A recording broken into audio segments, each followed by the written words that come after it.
देश की जनता, आज देश की बेटियां, देश की महिलाएं, देश का युवक, देश का नौजवान, देश का रोजगार करने वाले जो कर्मचारी थे वो सब के सब आज त्राही त्राही चिल्ला रहे हैं और किसी की आवाज़ कोई सुनने के लिए तैयार नहीं है। और हमारे प्रधानमंत्री विदेश घूमने से उनको फुर्सत नहीं है, इसलिए ऐसा प्रधानमंत्री रहे न रहे दोनों बराबर है। इसलिए ऐसे प्रधानमंत्री को हमारे देश की जनता न कभी बनाए और न इस तरह के लोगों के बारे में कभी सोचे। ये फांसीवादी लोग हैं, बल्कि ये हिटलर से भी आगे बढ़ करके है, जिसका देश चलता रहा और जिसका देश फूकता रहा, जिसके देश में खुद इसी का मुख्यमंत्री बीरेन सिंह कहता हो कि मणिपुर के अंदर ये पहली घटना नहीं है, ऐसी 200 से ऊपर घटनाएं घट चुकी हैं। लोगों को मार करके ज़मीन के अंदर उन्हें जेसीबी से उनको दफना दिया गया और उनके घरों को आग लगा दी गई। ये इस तरह का लोकतंत्र के अंदर हम तो जब गुलाम थे, जब ईस्ट इंडिया कंपनी हमारे ऊपर शासन करती थी, जब हमारे ऊपर ब्रिटिश पार्लियामेंट शासन करती थी, जब हमारे ऊपर मुगल शासन करते थे, हमारे ऊपर जब तुर्क शासन करते थे, तो उस समय भी इस तरह की घटनाएं देखने को नहीं मिलती हैं और ना ही इस तरह की कोई घटना और ना ही इस तरह का कोई ये वाकया देखने को मिलता है। ये शर्म की बात है। इतिहास में ही नहीं, आने वाली सदियों के इतिहास में, सभ्यताओं के भी इतिहास में इस तरह का कोई घटना नहीं घटा और ना ही ऐसा कोई घटना घटेगा। नमस्कार, मैं यहाँ जंतर मंतर पर मौजूद हूँ। यहाँ पर जो एक बड़ा धरना प्रदर्शन हो रहा है, यहाँ पर जो राहुल गांधी को लेकर और यहाँ की इनकी सदस्यता को लेकर और उनकी यहाँ पर जो मोदी और जो मणिपुर में अहिंसा फैली हुई है उसको लेकर यहाँ के लोगों से आइए हम बातचीत करते हैं कि ये तानाशाही सरकार। सर, सबसे पहले आप अपना नाम बता दीजिए। सर, मेरा नाम सज्जाद हुसैन हुआ, पेशे से अधिवक्ता है। प्रयास जो कर रही है, ये जो यहाँ जो धरना हो रहा है जंतर मंतर पे, इसका क्या कारण रहा है जो इतना बड़ा धरना यहाँ हो रहा है? व्यक्ति हम आपको ये बताते हुए मैंने बड़ा ही शर्म महसूस हो रहा है कि इस देश में जो आज हम सत्याग्रह कर रहे हैं, इस सत्याग्रह के पीछे मुख्य हम लोगों का कारण है कि जो मणिपुर के अंदर जो घटनाएं जिस तरह की घट रही हैं, उससे जो पूरे दुनिया में भारत का नाम, भारत का जो शर्म से झुका है, उस शर्मसार होने से हम बचाने का कुछ हद तक प्रयत्न कर रहे हैं, ताकि हम अगर सत्याग्रह करें तो दुनिया के अंदर यह मैसेज जाए कि नहीं, भारत के लोग मुर्दे नहीं है, भारत के लोग ही जिंदे हैं। जो मणिपुर की घटनाएं जिस तरह से हमारे सामने आई हैं, ये घटनाएं नहीं आती अगर राहुल गांधी जी जिस तरह से शुरुआती दौर में ही सदन के अंदर उन्होंने कहा, जिनकी आवाज़ को दबाने की कोशिश की गई, जिन्हें सदन की सदस्यता भी खोनी पड़ी, जिस नफरत के बाजार में, आज उसी बात को लेकर के पूरे देश के अंदर यह सत्याग्रह का काम हम लोग कर रहे हैं और पूरे देश में इस सत्याग्रह को हम लोग फैलाएंगे और सत्याग्रह के माध्यम से हम इस तानाशाही पूर्ण सरकार के और देश के अंदर जो नफरत का माहौल जो पैदा किया गया है, जिस तरह से हर जाति विशेष के लोगों को, चाहे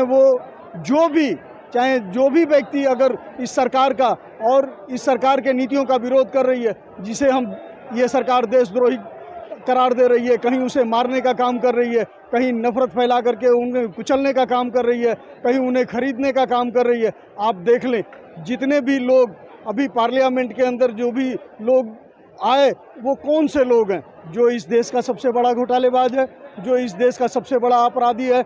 इतने दिनों तक इसी जंतर मंतर पे पहलवान, इस देश की बेटियां जिन्होंने गोल्ड मेडल भारत के लिए जीत करके लाती रहीं, उन बेटियों ने यहाँ पे प्रदर्शन किया, उनके खिलाफ भी माननीय प्रधानमंत्री जी की एक संवेदना नहीं रही, जिन्हें वो बेटी कहा करते थे। क्या प्रधानमंत्री की घर की बेटियों के साथ लोग बलात्कार करते हैं? क्या ऐसा ही पूरे दुनिया के अंदर संदेश जाना चाहिए? ऐसा संदेश नहीं जाना चाहिए। जब उन्होंने बेटी बोला तो पिता का भी धर्म उन्हें निभाना चाहिए था।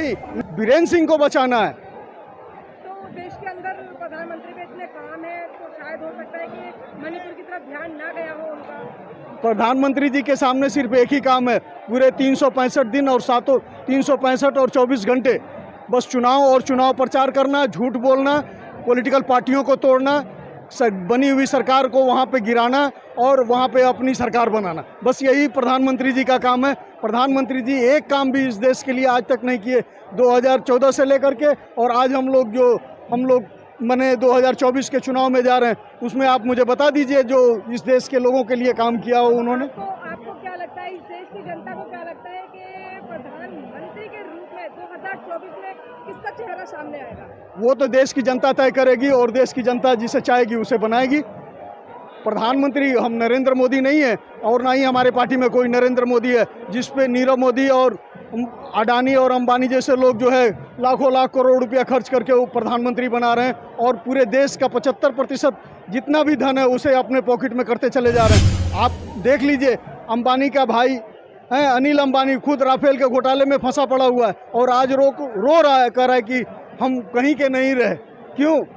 आज मुझे तो लगता है कि कुछ ही दिन में उसे भी मार दिया जाएगा ताकि वो कहीं कोई राज न फोड़ दे। इसलिए मेरा ये कहना है कि हम लोग ये सत्याग्रह आज किए हैं, ये नफरत के खिलाफ है। मणिपुर के में जो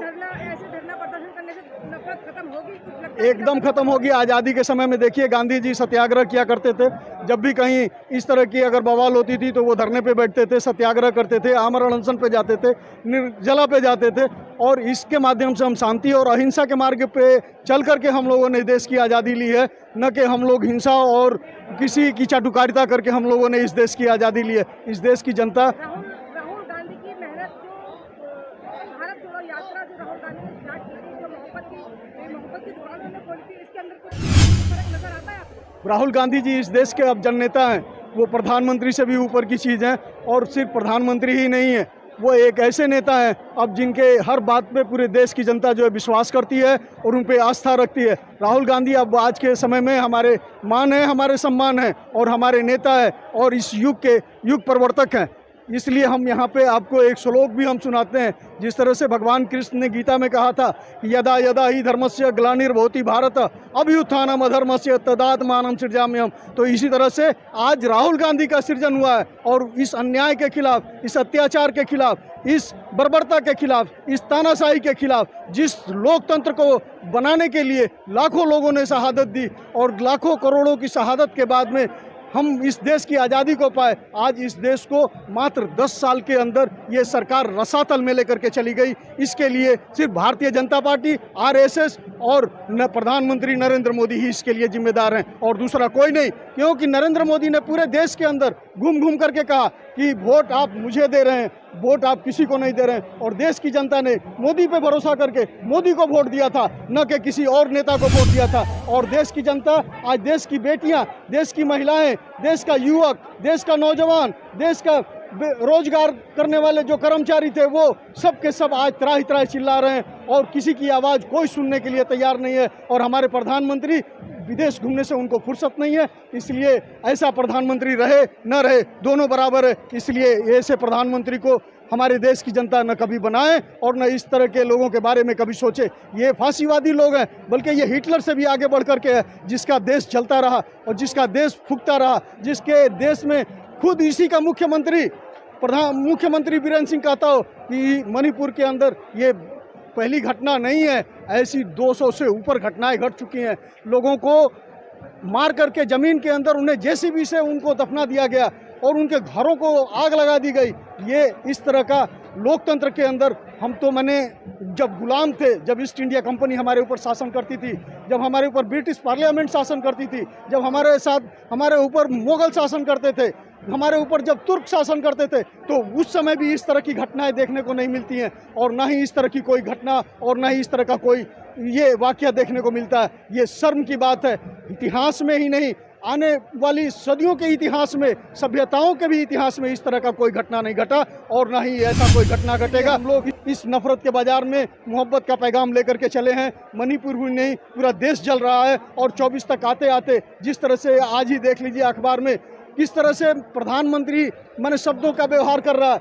प्रधानमंत्री सरकारी खजाने पर उद्घाटन करता है और अपने पार्टी का प्रचार करता है। ऐसा प्रधानमंत्री आज तक न देखा गया, न आज तक सुना गया और न ही आने वाले समय में सुना जाएगा। इसलिए हम आपके माध्यम से यह कहना चाहेंगे, ये मेरा अपना निजी विचार है कि इस तरह का, चाहे वो कोई भी पार्टी हो, इस तरह के व्यक्ति को वो न प्रधानमंत्री बनाए, न देश के नेता के रूप में स्थापित करे। जिस आदमी के ऊपर 2002 से लेकर के आज तक नरसंहारों का जिस आदमी ने सिलसिला अपना थमने नहीं दिया, चाहे वो गुजरात का नरसंहार हो, चाहे वो मणिपुर का नरसंहार हो, चाहे वो उत्तर प्रदेश के अंदर का नरसंहार हो, आपने देखा पूरा कैराना का इलाका, पूरा मुजफ्फरनगर जलता रहा और ये प्रधानमंत्री मस्ती से घूमता रहा, क्योंकि वहाँ पे सिर्फ मुसलमान अल्पसंख्यक कम्युनिटी के लोग जो है सबसे ज़्यादा प्रताड़ित हुए।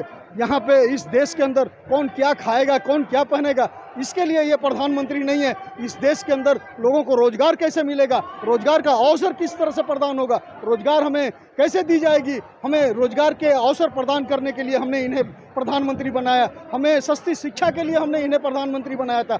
इन्होंने जिस तरह से शिक्षा को महंगा किया, उससे यह साफ साबित होता है कि आने वाले समय में चाहे वो राजपूत हो, चाहे वो ब्राह्मण हो, चाहे वो भूमिहार हो, चाहे मुस्लिम हो, चाहे दलित हो, चाहे वो ईसाई हो, किसी भी गरीब कम्युनिटी, गरीब का बच्चा जो है वो स्कूल में नहीं, अच्छे स्कूल में पढ़ सकता।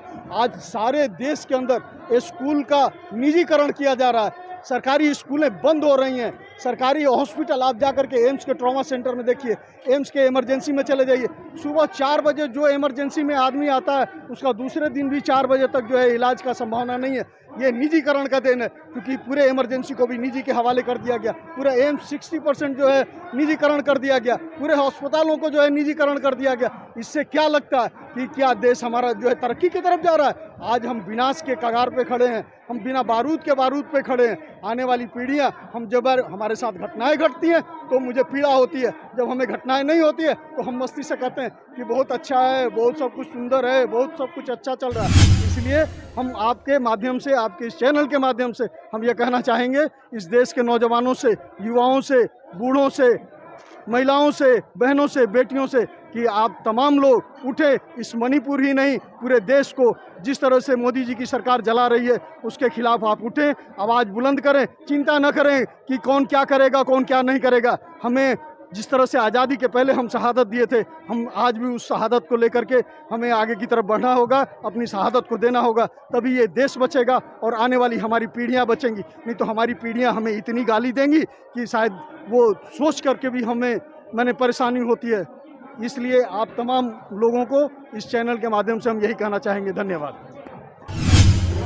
ये तानाशाही सरकार, सबसे पहले आप अपना नाम बता दीजिए। उन्होंने सर, मेरा नाम सज्जाद हुसैन हुआ, पेशे से अधिवक्ता है। धमकाने का प्रयास जो कर रही है, ये जो यहाँ जो धरना हो रहा है जंतर मंतर पे, इसका क्या कारण रहा है जो इतना बड़ा धरना यहाँ हो रहा है? हर व्यक्ति, हम आपको ये बताते हुए मैंने बड़ा ही शर्म महसूस हो रहा है कि इस देश में जो आज हम सत्याग्रह कर रहे हैं, इस सत्याग्रह के पीछे मुख्य हम लोगों का कारण है कि जो मणिपुर के अंदर जो घटनाएं जिस तरह की घट रही हैं, उससे जो पूरे दुनिया में भारत का नाम, भारत का जो शर्म से झुका है, उस शर्मसार होने से हम बचाने का कुछ हद तक प्रयत्न कर रहे हैं, ताकि हम अगर सत्याग्रह करें तो दुनिया के अंदर यह मैसेज जाए कि नहीं, भारत के लोग मुर्दे नहीं है, भारत के लोग भी जिंदे हैं। आज दिल्ली प्रदेश कांग्रेस समिति ने आयोजित किया, मणिपुर में उसको आप सबने बड़ी मात्रा में यहाँ पर रह के सफल बनाया।